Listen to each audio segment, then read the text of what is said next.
Farmers fear the federal government's major funding boost to inland rail in next week's budget could be wasted.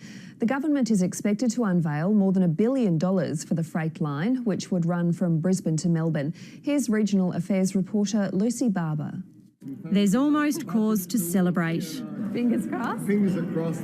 Local councils are hedging their bets on big bucks being thrown behind inland rail in the budget.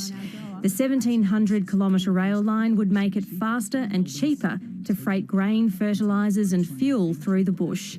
And the long-term benefits for regional towns like this could be huge. You could have a flour mill, you could have a canola pressing plant, you could have an abattoir that creates beef products to go overseas.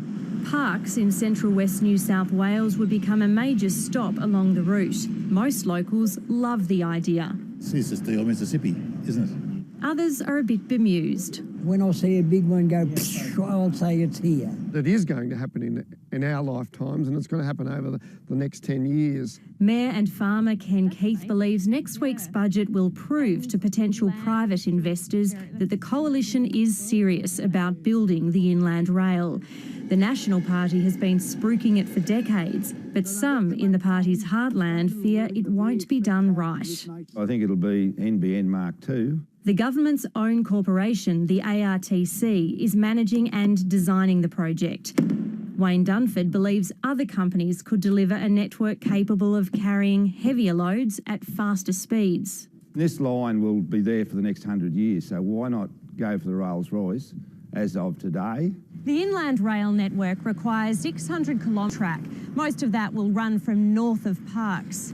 The final route is still being worked out and it's causing controversy. There are plenty of landholders out there who don't want a freight train running through their backyard. I'd be happy for it to go through my farm, providing I can get access to it. Adrian Lyons has been told the track could run right through his property, cutting off his bore water supply and potentially causing erosion. Whether it's coal seam gas, whether it's inland rail, we're getting told by the government this is what's going to happen, so deal with it. The so-called Steel Mississippi has a long way to go yet. Lucy Barber, ABC News, Parkes.